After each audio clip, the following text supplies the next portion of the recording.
దొంగలకు సద్దులు కడుతున్నారు మీరు. ఇవాళ ముఖ్యమంత్రి గారు టనల్ విషయంలో కూడా మాట్లాడిండు. ఎస్ఎల్బిసి టనల్ అట 10 కిలోమీటర్లు ఉండే బీఆర్ఎస్ లో 1 కిలోమీటర్ అవ్వలేదు అంటుండు. అసెంబ్లీలో మాట్లాడిండు. I'm challenging the chief minister as irrigation minister గారు పనిచేసిన కనుక బీఆర్ఎస్ ప్రభుత్వ హయాంలో మేము దాదాపు 11 కిలోమీటర్లకు పైగా బీఆర్ఎస్ హయాంలో మేము తవ్వాం టనల్. ఎస్ఎల్బిసి టనల్ 10 కిలోమీటర్లు ఉండే బీఆర్ఎస్ తవ్వనే లేదు అని మాట్లాడింది. 11.29 కిలోమీటర్లు ఎస్ఎల్బిసి టనల్ ను బీఆర్ఎస్ హయాంలో తవ్వి చూపించాం. నల్లగొండ జిల్లాకు కాళేశ్వరం జలాలను తెచ్చి దాదాపు 2.5 లక్షల ఎకరాలు తుంగతుర్తి, కోదాడ, సూర్యాపేటలో పంటలు పండించి చూపించినాం. నిన్నగాక మొన్న నువ్వు నల్లగొండ పోయి ఇనాగ్రేషన్ చేసిన ఉదయ సముద్రంలో నీళ్లు పోయించింది బీఆర్ఎస్ పార్టీ. నువ్వు ఇనాగ్రేషన్ చేసిన మెడికల్ కాలేజ్ కట్టింది బీఆర్ఎస్ పార్టీ. అన్ని గోబల్స్ మాట్లాడుతున్నావు. ఒక్క అబద్ధం, ఒక్క నిజం కూడా చెప్పకుండా అన్ని అబద్దాలే ముఖ్యమంత్రి గారు ఈరోజు చెప్తా ఉన్నారు.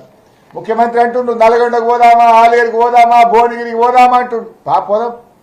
ఈ మూసి బాధలకు కారణం కాంగ్రెసా కాదా, తెలుగుదేశమా కాదా పోయి అడుగుదాంపా. 50 ఏళ్ల కాంగ్రెస్ పాలన, 16 ఏళ్ల తెలుగుదేశం పాలనలోనే నల్లగొండ, భువనగిరి, ఆలేరు ప్రజల బతుకులాగమైనవి. దాన్ని బాగు చేసే పని మేం చేపట్టినాం. 4-5 వేల కోట్లు ఖర్చు పెట్టి కేసీఆర్ నాయకత్వంలో మూసీలోకి మురికి నీరు పోకుండా ఎస్టీపీలు పెట్టింది బీఆర్ఎస్. కాళేశ్వరం నీళ్లు తెచ్చి మూసీలో గోదావరి జలాలు ప్రవహింపజేయడానికి ప్రణాళికలు చేసింది బీఆర్ఎస్. పోదాంపా ముఖ్యమంత్రి గారు, లగచెర్ల పోయి అడుగుదాంపా. నీ కాన్స్టిట్యున్సీకే పోయి లగచెర్ల రైతులతో మాట్లాడదాం. వస్తానో కదా గన్మెన్లు లేకుండా. ఎస్, మేము కూడా వస్తాం. లగచెర్ల పోదాం. మూసీలో బాధితులు ఉన్నారు కదా, మూసీ ఎక్కడైతే నది ప్రారంభమవుతుందో అక్కడి నుంచి నల్గొండ దాకా నడుద్దాంపా. ఎప్పుడు పోదామో డేట్ పెట్టు, వస్తాం. మేము కూడా వస్తాం. ఎన్ని రోజులు నడుస్తామో నడుద్దాం. ఏదో అసెంబ్లీలో మైక్ ఉందని మాట్లాడు కాదు కదా. నీ తీరెట్లున్నదంటే కేవలం దబాయింపులతో నువ్వు ఇవాళ మా మీద ఇవాళ జులుం చేసే ప్రయత్నం చేసినావు. స్పీకర్ గారు కూడా అరే మా క్లారిఫికేషన్ మైక్ ఇవ్వమంటే కనీసం మైక్ కూడా ఇవ్వకుండా ఈరోజు సభను వాయిదా వేసుకొని వెళ్లిపోయిన పరిస్థితి చూశాం. అప్పుల గురించి మాట్లాడింది ముఖ్యమంత్రి గారు. మరి క్లారిఫికేషన్ మైక్ ఇవ్వాలి కదా. ఈ అప్పుల గురించి అయితే ఒక జోక్ అయిపోయింది బైసా. మీరు కూడా ఒక్కసారి పాత వీడియోలు తీసి ఈ మంత్రులందరూ ఎప్పుడెప్పుడు ఏమేం మాట్లాడినో ఒక దగ్గరే చూపిస్తే కనీసం వాళ్ళకి సిగ్గన్న వస్తుంది. ఇప్పుడు పోయినసారి అసెంబ్లీ సమావేశాల్లో వైట్ పేపర్ తల దించుకొని డిప్యూటీ సీఎం గారి సభ నుంచి బయటకు పోయింది. Even I'm today ready. 4-17 BRS చేసినప్పు మీరేదో ఇలా వారసత్వంగా 72,000 కోట్ల అప్పు వచ్చి ఇంకా పెండింగ్ ఉందని నేను చెప్పిన అసెంబ్లీలో. అది 72,000 కాదు కదా. 72,000 అప్పు మీరు గవర్నమెంట్ తీసుకున్న నాడు కూడా పాత కాంగ్రెస్ గవర్నమెంట్ చేసిన అప్పు ఇంకా 72,000. అది 11,000 కార్పొరేషన్లు అంటే 83,000 ఉన్నది. కాంగ్రెస్ ప్రభుత్వం వచ్చినాక డిసెంబర్ 7 నుంచి మార్చి 31 దాకా చేసిన 15,000 ఉంది. ఇదే 1,00,000 కోట్లు. ఇవేమి కలపడంలా ఈ 72,000 ఇవాళ ఉన్నది. మీరు మళ్ళీ 10 ఏళ్ల తర్వాత కాంగ్రెస్ గవర్నమెంట్ వచ్చినాక కూడా 72,000 ఉంది. మధ్యలో 10 ఏళ్ల పాత కాంగ్రెస్ గవర్నమెంట్ వారసత్వంగా ఇచ్చిన అప్పుకు మిత్తిలకు 3 లక్షల కోట్లు కట్టినాం. మరి మేము 3 లక్షల కోట్ల అప్పు గత కాంగ్రెస్ ప్రభుత్వం వారసత్వంగా ఇచ్చిన అప్పు మేము కట్టుకుంటూనే అన్ని కార్యక్రమాలు చేసినాం. రైతు బంధు ఇచ్చినాం, రైతు బీమా ఇచ్చినాం, 2,000 పెన్షన్ ఇచ్చినాం, కళ్యాణ లక్ష్మి ఇచ్చినాం, కేసీఆర్ కిట్ ఇచ్చినాం, ప్రాజెక్టులు కట్టినాం, మంచి నీళ్లు ఇచ్చినాం, సబ్ స్టేషన్లు కట్టినాం, 24 గంటల కరెంట్ ఇచ్చినాం. నీ లెక్క అప్పులని చెప్పి ఎన్నికల్లో ఇచ్చిన హామీలు ఎగ్గొట్టే ప్రయత్నం చేయలేదు రేవంత్ రెడ్డి. మేము కూడా గతంలో వారసత్వంగా వచ్చిన అప్పు మా 9.5 సంవత్సరాల్లో 3 లక్షల కోట్ల అప్పు కట్టినాం, అభివృద్ధి పనులు కొనసాగించినాం. నీకు చేతగాక ప్రజలను ముందుకు పోలేక మా మీద అబద్దాలు చెప్పి తప్పించుకోవాలని ప్రయత్నం చేస్తే ఇచ్చిపెట్టాం. త్వరలోనే నేను ఇంకా డీటెయిల్గా మీ ఇంటలెక్చువల్స్ను, ఎడిటర్లను అందరినీ కూడా పిలిచి ఈ అప్పుల గురించి ఇంకొక ప్రజెంటేషన్ కూడా డీటెయిల్గా ఇచ్చి ఈ కాంగ్రెస్ ప్రభుత్వం చెప్తున్న అబద్దాలను బట్టలిప్పేస్తాం. కళ్ళగట్టినట్టుగా వీళ్ళ గోబల్స్ ను ప్రజాక్షేత్రంలో నిలబెడతాం. ఇకపోతే కాళేశ్వరం గురించి మాట్లాడండి. ఆయన ఏమంటాడు 50,000 ఎకరాలకే నీళ్ళు ఇచ్చినాం అన్నడా లేదా? ఇయ్యాల ఇది నేను చెప్తలేను. ఇక ఇది ఈ ప్రభుత్వం ఇచ్చిన ప్రజెంటేషన్. కాంగ్రెస్ ప్రభుత్వం అధికారంలోకి వచ్చిన తర్వాత కాళేశ్వరం ప్రాజెక్టు దగ్గర మొత్తం మంత్రులు పోతే ఆడ ఒక ప్రజెంటేషన్ పెడితే లైవ్ టెలికాస్ట్ వచ్చింది టీవీలలో. ఏముంది ఇలా కాళేశ్వరం ప్రాజెక్టులో మొత్తం కలిపి 20,33,572 ఎకరాల ఆయకట్టు వచ్చిందని ఇది కాంగ్రెస్ ప్రభుత్వం చెప్పిన లెక్క. ఇది కాంగ్రెస్ ప్రభుత్వం చెప్పిన లెక్క. ఇలా దేని కింద ఎంత వచ్చిందో ఉన్నది.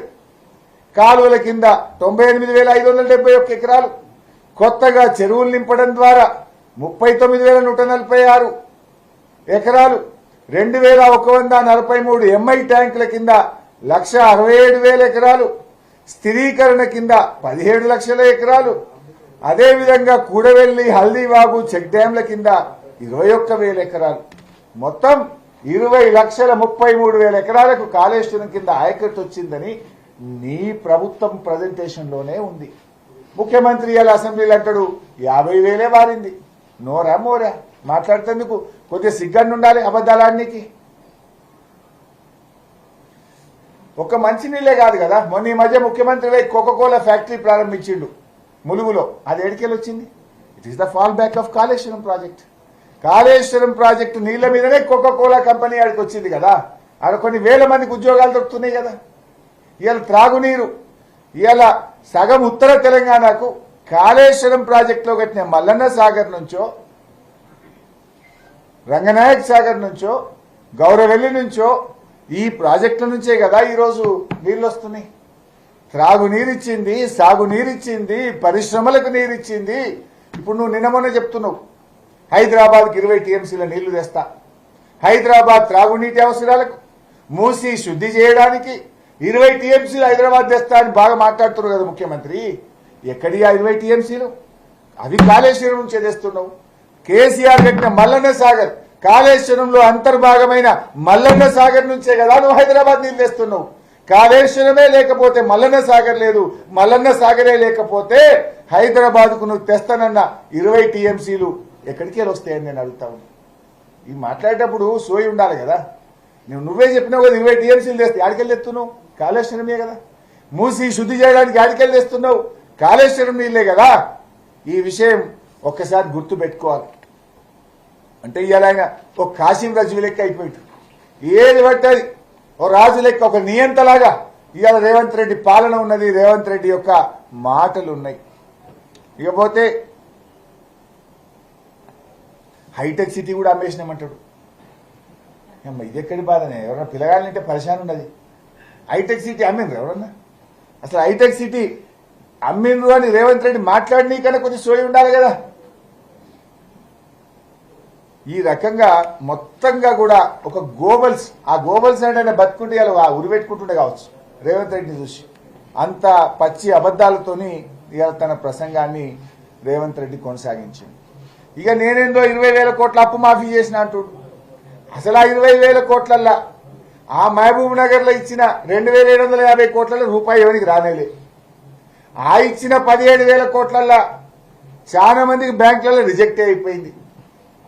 అసలు రమారమి నెట్ గా అసలు వచ్చిన పైసలు అంత కొడితే 15,000 కోట్లు పడ్డట్టున్నాయి రైతుల అకౌంట్లలో. అవి ఆడికెళ్ళి ఇచ్చినావు నువ్వు. 7,500 కోట్లు రైతు బంధు ఎగ్గొట్టినావు వానకాలం. 7,500 రైతు బంధు ఎగ్గొట్టినావు.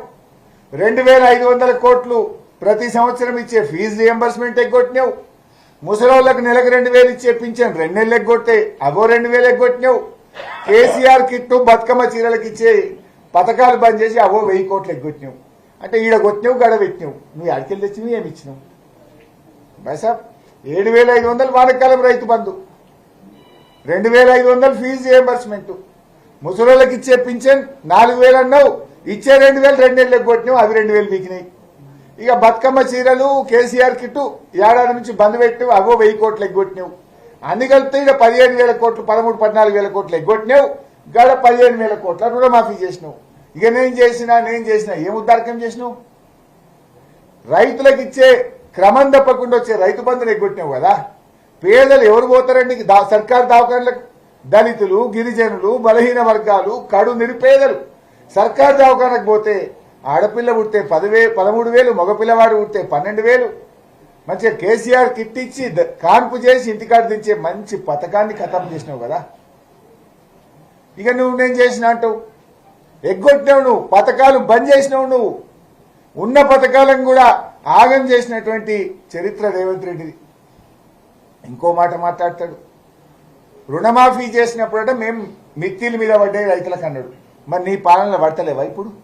నేను అడుగుతున్నా, నువ్వు ఎప్పుడు చేసినావు? డిసెంబర్ 9 నాడు చేస్తా అన్నావు. ఇవాళ మన డిసెంబర్ ఏడాది దాటింది. నువ్వు ఇస్తున్న రుణమాఫీ డిసెంబర్ 9, 2023 నాటికే ఇస్తున్నావు. కొంతమందికి ఆగస్టులు ఇచ్చినావు, కొంతమందికి ఇంక ఇప్పుడు ఇస్తా అంటున్నావు. వీళ్ళందరికీ ఏడాది మిత్తి 6 నెలల మిత్తిలు రైతులు కట్టుకోలేదా? ఇవాళ నీ రుణమాఫీ పూర్తిగా చేసిన వాళ్ళకు కూడా పాక్షికంగానే చేసినావు. మిత్తి కడితేనే బ్యాంకుల రుణమాఫీ అయింది. బ్యాంకులోళ్ళు ముక్కు విండి నీ పాలనలో అయిన కొద్ది మందికి కూడా మిత్తి కట్టినాకనే రుణమాఫీ కాగితం వాళ్ళ చేతికి ఇచ్చింది. దీని మీద నేను రెడీగా ఉన్నా. రైతుల మీద మిత్తి పట్టరా లేదా? I'm ready for open discussion. మంత్రి తుమ్మల గారు వస్తారా, భట్టి గారు వస్తారా, ముఖ్యమంత్రి గారు వస్తారా? రమ్మనండి. నువ్వు చేసిందే పావులలో 40 పైసలు చేసినావు. ఆ చేసిన 40 పైసల్లో కూడా రైతుల మీద వడ్డీ భారం పడ్డది. ఇంకా 60% మంది రైతులకు రుణాలు మిగిలే ఉన్నాయి. నేను అడుగుతున్నా, 2 లక్షల పైన ఉన్నోళ్ళ మీద నువ్వేమన్నావు? తొందరగా కట్టుండ్రి, మీరు కట్టంగానే నేను మాఫీ చేస్తాను, ఈ బ్యాంకులలో 2 లక్షలు వేస్తాను.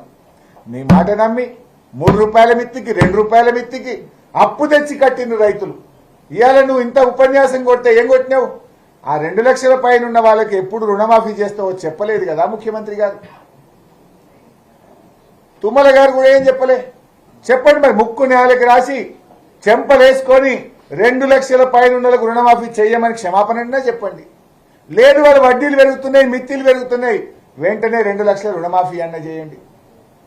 చేసింది తప్పు, పైగా ఇంకేదో పెద్ద ఆయన ఏదో నీతులు చెప్పే ప్రయత్నం చేస్తున్నాడు, అన్ని గోబలు చెప్పేటువంటి ప్రయత్నం చేస్తున్నాడు. అదేవిధంగా అల్లు అర్జున్ వ్యవహారం, దాని మీద కూడా మాట్లాడండి ముఖ్యమంత్రి. ఇవాళ మాకు మైక్ అడిగితే ఇయ్యడు. ఎందుకు అంత భయమే మాకు మైక్ అడగడానికి? సరే, దాన్ని మేమేమి సమర్థించలే. అక్కడ ఒక మహిళ చనిపోవడం అది బాధాకరం, విచారకరం. దాన్ని కూడా బీఆర్ఎస్ పార్టీ ఖండిస్తా ఉంది. నువ్వు ఇంత మాట్లాడుతున్నావు కదా, మరి చట్టం ఇవాళ కాంగ్రెస్ పార్టీకో రేవంత్ రెడ్డికి చుట్టమైందా? నీ సొంత ఊరు కొండారెడ్డిపల్లిలో సాయిరెడ్డి అని మాజీ సర్పంచ్ నీ తమ్ముళ్ల వల్లనే ఆత్మహత్య చేసుకుంటున్నా, నీ తమ్ముళ్ల వేధింపుల వల్ల చనిపోతున్నా.